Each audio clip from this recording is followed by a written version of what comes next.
Matthew chapter 27. Jesus before Pilate.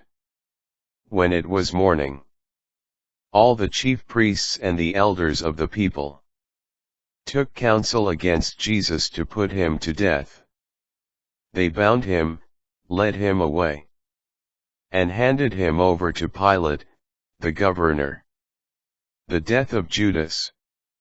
Then Judas, his betrayer, seeing that Jesus had been condemned, deeply regretted what he had done. He returned the 30 pieces of silver to the chief priests and elders, saying, "I have sinned in betraying innocent blood." They said, "What is that to us? Look to it yourself." Flinging the money into the temple, he departed and went off and hanged himself. The chief priests gathered up the money, but said, "It is not lawful to deposit this in the temple treasury, for it is the price of blood." After consultation, they used it to buy the potter's field as a burial place for foreigners.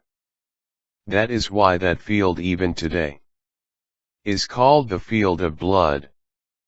Then was fulfilled what had been said through Jeremiah the prophet.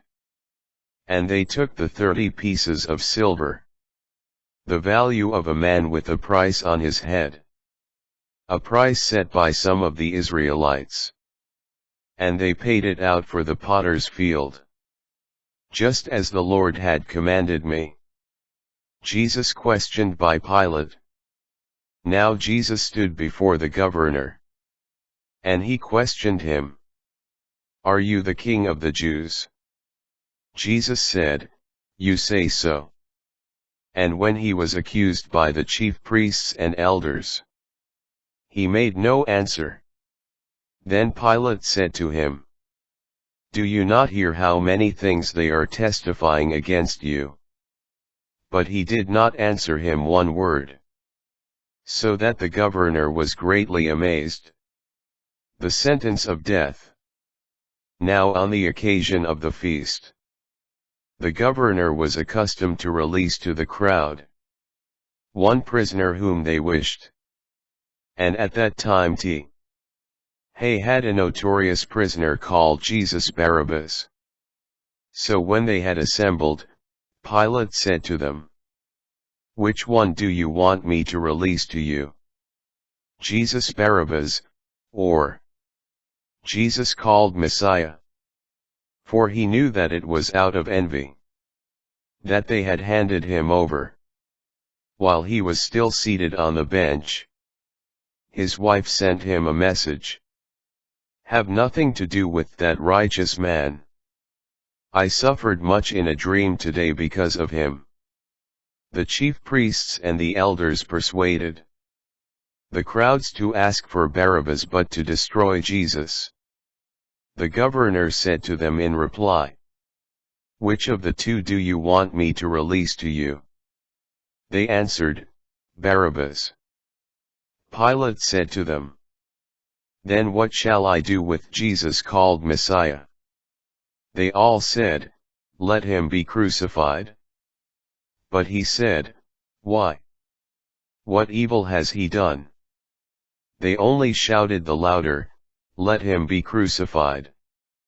When Pilate saw that he was not succeeding at all, but that a riot was breaking out instead, he took water and washed his hands in the sight of the crowd, saying, "I am innocent of this man's blood. Look to it yourselves." And the whole people said in reply, "His blood be upon us and upon our children." Then he released Barabbas to them. But after he had Jesus scourged, he handed him over to be crucified. Mockery by the soldiers. Then the soldiers of the governor took Jesus inside the praetorium, and gathered the whole cohort around him. They stripped off his clothes, and threw a scarlet military cloak about him. weaving a crown out of thorns. They placed it on his head, and a reed in his right hand. And kneeling before him, they mocked him, saying, "Hail, King of the Jews!" They spat upon him and took the reed and kept striking him on the head. And when they had mocked him, they stripped him of the cloak, dressed him in his own clothes, and led him off to crucify him. The way of the cross. As they were going out, they met a Cyrenian named Simon. This man they pressed into service to carry his cross, the crucifixion. And when they came to a place called Golgotha, which means place of the skull, they gave Jesus wine to drink mixed with gall. But when he had tasted it, he refused to drink. After they had crucified him, they divided his garments by casting lots. Then they sat down and kept watch over him there. And they placed over his head the written charge against him: "This is Jesus, the King of the Jews." 2 revolutionaries were crucified with him, one on his right and the other on his left. Those passing by reviled him, shaking their heads, and saying, "You who would destroy the temple, and rebuild it in 3 days, save yourself, if you are the Son of God, and come down from the cross."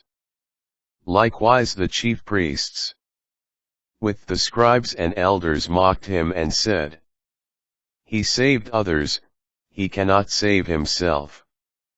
So he is the King of Israel. Let him come down from the cross now, and we will believe in him. He trusted in God. Let him deliver him now if he wants him. For he said, 'I am the Son of God.'" The revolutionaries who were crucified with him also kept abusing him in the same way. The death of Jesus. From noon onward, darkness came over the whole land until 3 in the afternoon. And about 3 o'clock, Jesus cried out in a loud voice, "Eli, Eli, lema sabachthani," which means, my God, why have you forsaken me?" Some of the bystanders who heard it said, "This one is calling for Elijah." Immediately one of them ran to get a sponge. He soaked it in wine, and putting it on a reed, gave it to him to drink. But the rest said, "Wait, let us see if Elijah comes to save him." But Jesus cried out again in a loud voice, and gave up his spirit. And behold, the veil of the sanctuary was torn in 2 from top to bottom. The earth quaked, rocks were split, tombs were opened, and the bodies of many saints who had fallen asleep were raised. And coming forth from their tombs after his resurrection, they entered the holy city and appeared to many. The centurion and the men with him, who were keeping watch over Jesus, feared greatly when they saw the earthquake and all that was happening. And they said, "Truly, this was the Son of God." There were many women there, looking on from a distance, who had followed Jesus from Galilee, ministering to him. Among them were Mary Magdalene, and Mary the mother of James and Joseph, and the mother of the sons of Zebedee. The burial of Jesus. When it was evening, there came a rich man from Arimathea named Joseph, who was himself a disciple of Jesus. He went to Pilate and asked for the body of Jesus. Then Pilate ordered it to be handed over. Taking the body, Joseph wrapped it in clean linen, and laid it in his new tomb that he had hewn in the rock. Then he rolled a huge stone across the entrance to the tomb and departed. But Mary Magdalene and the other Mary remained sitting there, facing the tomb. The guard at the tomb. The next day, the one following the day of preparation, the chief priests and the Pharisees gathered before Pilate, and said, "Sir, we remember that this impostor while still alive said, 'After 3 days I will be raised up.' Give orders, then, that the grave be secured until the 3rd day, lest his disciples come and steal him and say to the people, 'He has been raised from the dead.' This last imposture would be worse than the first." Pilate said to them, "The guard is yours, go secure it as best you can." So they went and secured the tomb, by fixing a seal to the stone and setting the guard.